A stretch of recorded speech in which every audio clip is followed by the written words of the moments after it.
안녕하세요. 하루하나입니다. 자, 오늘은 뭐 특별히 다른 질문에 답을 드리기보다는 가장 많이 물어보는 질문에 답을 좀 드려보려고 해요. 자, 엑셀을 어떻게 하면 잘할 수 있냐? 또는 잘하고 싶다라고 하는 얘기들을 굉장히 많이들 하시죠. 자, 신년에 뭐 이런 간단한 목표 같은 것들을 설정하시는 분들도 꽤 많이 있고, 사실 뭐 어떤 분야들도 다 마찬가지지만 엑셀 쪽도 신년에 항상 목표를 세우시면서 공부를 시작하시는 분들이 많은데요. 대부분 다 포기하시죠. 뭐 안 된다라는 건 아니라 뭐 결과가 그렇다라는 것들이기 때문에 이 부분들에 대한 간단한 좀 답을 드려 보려고 해요. 자, 우리가 이 엑셀이라고 하는 것들을 이용해서 공부를 하려고 그럴 때 제일 먼저 여러분들이 하시는 게 뭐가 있죠? 일단 엑셀을 잘해야 된다라고 하니까 야, 브이로그는 어떻게 쓰니?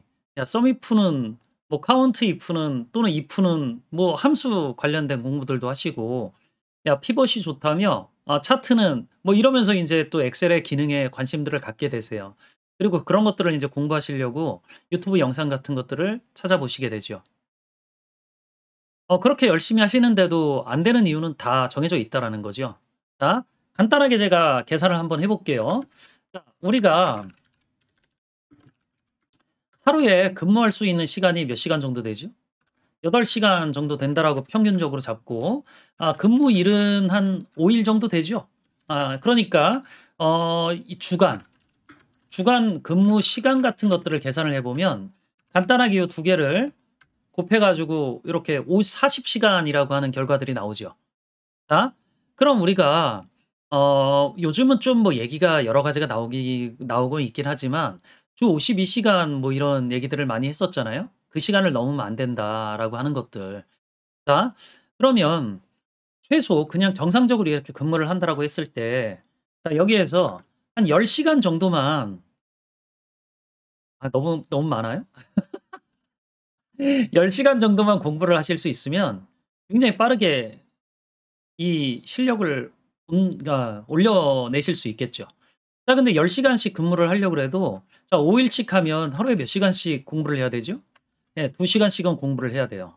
자, 근데 아무리 생각을 해 보셔도 하루에 2 시간씩 공부할 수 있는 시간이 나나요? 아침에 일어나기 바쁘고, 회사 가서 회의하고 일 좀 하다 보면 점심이고요. 먹다가 쪼금 졸려 가지고 쪼끔 일하다 보면 나른하잖아요? 빨리 집에 가고도 싶고 하니까 막 미뤄 놨던 일들 빨리 해 놓고 퇴근하셔야 되잖아요. 자, 그럼 퇴근하면 집에 가족들 있으시면 그냥 무시할 수 있나요? 놀아 주셔야죠. 예, 공부할 시간 잡기가 굉장히 어려워요. 그래서 여러분들이 아셔야 되는 것들이 뭐냐면은요. 우리가 공부를 할 때 뭐 물론 다 초보자분들은 공부들을 하시니까 공부를 할 때 이 공부를 성공하시는 분들이 있고 실패하시는 분들이 있죠. 자, 이 분들의 차이에 대해서 좀 설명을 해 드리면 간단해요. 자, 공부하고 업무라는 게 같다라는 걸 이해하지 못하는 거죠. 이걸 이해하지 못하는 분들은 항상 실패를 하세요. '내가 따로 시간을 내서 공부를 해야 된다.'라고 생각을 하시는 거죠. 하지만 이렇게 한번 생각을 해 보세요. 어차피 업무 시간은 8 시간 되잖아요. 8 시간 내내 업무를 하시는데 그중에 엑셀도 사용하시겠죠. 자, 그럼 엑셀을 사용하실 때 매번 똑같은 방식으로 업무를 하시면 안 돼요. 자, 그래서 제가 항상 똑같은 방식으로 업무를 하는 것들 때문에 뭘 하지 말라고 자꾸 권해 드려요? "단축키 사용을 자제하셔라." 라고 얘기를 드리죠. 왜 그러냐면 이게 똑같은 방식으로만 업무를 해 들어가시려고 하는 것들이기 때문에 변화가 없어요. 자, 그리고 한 번 뭐가 인제 결과가 나오잖아요? 이걸 고치려고를 안 해요. 프로그램도 매번 업데이트가 되지는데 업무를 개선하려고 하는 생각 자체를 안 하시죠. 자, 일단 업무를 개선하려고 노력을 하셔야 돼요. 물론 뭐 여러분들이 이렇게 생각하실 수 있잖아요. '내가 받는 대접이 뭐 그런데 뭐 굳이 뭐' 이런 생각을 하실 수 있어요. 네, 그러면 엑셀은 어렵죠. 자, 일단 이 생각을 좀 하셔야 돼요. 자, 뭐냐면 우리가 매번 똑같은 목표를 가지고 뭔가를 하는데 누군가는 그 목표를 성취하는 분들이 있고 누군가는 성취하지 못하는 분들이 계시죠. 이 차이가 어디서 오죠? 예. 본인이 얼마나 꾸준하게 노력하느냐에 대한 차이로 발생되어지는데 사실 이 부분에서 뭔가 좀 갈리는 것들이 하나 있긴 해요. 자 그게 뭐냐면 그냥 간단하게 이렇게 생각을 해 보시면 돼요. 자 내가 이걸 지금 해야 된다라고 생각하시는 분들이 있고요. '하면 좋겠다.'라고 생각하시는 분들이 있죠. 내가 지금 이걸 해야 된다라고 생각하시는 분들은 강한 동기부여와 정신적으로 뭔가 인제 목표가 분명하기 때문에 제가 이런 얘기를 하지 않아도 알아서 하세요. 뭐 굳이 뭐 "책을 꼭 보셔라." 뭐 "영상을 좀 꾸준하게 참고를 해 보셔라." 뭐 "업무를 바꿔" 이런 얘기 할 필요가 없다라는 거죠. 알아서 잘 하세요. 아 근데 그렇지 않은 분들 좋대요 그냥 엑셀을 잘할 수 있으면.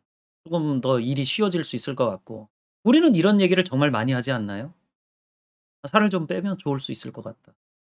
"우리가 운동을 좀 하면 몸이 건강해질 수 있을 것 같다." 담배를 술을 많이들 얘기하는 것들 있잖아요. 그럼에도 불구하고 늘 연말 되면 "그래 내년부터는." 이렇게 되잖아요. 그러니까 사실 모든 교육은 사실 기술을 집중적으로 가르치는 데 목표를 두면은요. 원하는 결과를 얻기가 어려워요. 기술은 따라오는 거지 앞쪽에 가 가지고 여러분들을 이렇게 끌고 가는 게 아니에요. 기술보다는 여러분들이 강한 동기부여 같은 것들이 되져 있으셔야 되기 때문에 내가 계속적으로 일이라고 하는 것들을 하려고 그럴 때 내가 꼭 가져야 되는 기술적 경쟁력 또는 인제 다른 사람과 좀 차별될 수 있는 뭔가를 가져야 되겠다라고 하는 생각을 해 보시는지 아니면 이런 것들이 인제 느껴지시는지 이런 것들을 좀 생각을 해 보세요. 그러면 인제 여러분들이 이런 것들을 왜 해야 되는지에 대한 동기라고 하는 것들을 보다 분명하게 얻어 나가실 수 있을 거다라는 거죠. 자 그래서 뭐 여러 가지 얘기들을 해 드릴 수 있긴 하지만 일단 앞에서 했던 얘기랑 인제 마무리를 져야 되니까 간단하게 정리를 해 보면 공부랑 업무는 다른 게 아니에요. 예 여러분들 업무를 개선시키는 게 곧 공부죠.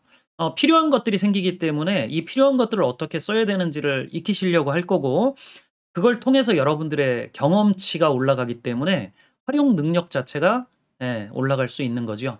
자 그런 것들을 통해 가지고 인제 여러분들이 이런 영상 같은 것들을 통해서 공부를 해 보시면 굉장히 많이 도움을 얻을 수 있다라는 거죠. 자 그리고 우리가 항상 얘기 드렸지만 우리가 어떤 것도 누군가의 설명만으로 원하는 것들을 다 얻을 수 있는 경우들은 없어요. 그냥 약간의 투자라고 생각을 하시고 책 같은 거 그다음에 이런 유튜브 영상 그다음에 인터넷상에 올라오는 강의 같은 것 강좌 같은 것들을 참고해서 부족한 부분들을 자꾸 메꿔 나가셔야 여러분들이 원하는 것들을 얻어 나가는 데 쪼금 더 큰 도움을 얻을 수 있다라는 거죠. 모쪼록 목표하셨던 것들이 지금 한 10일 정도 됐으니까 여러분들이 또 목표가 쪼금 희미해질 때가 됐잖아요. 자 그러니까 한번 동기부여 삼아서 내용 잘 참고해 보시면 좋을 수 있을 것 같고요. 어쨌든 이 영상이 여러분들 공부하시는데 많이 도움이 되어질 수 있으면 좋겠어요. 자 요번엔 여기까지 설명드리고 다음에 또 다른 골치 아픈 주제 가지고 또 만나 뵙도록 하죠. 수고하셨습니다.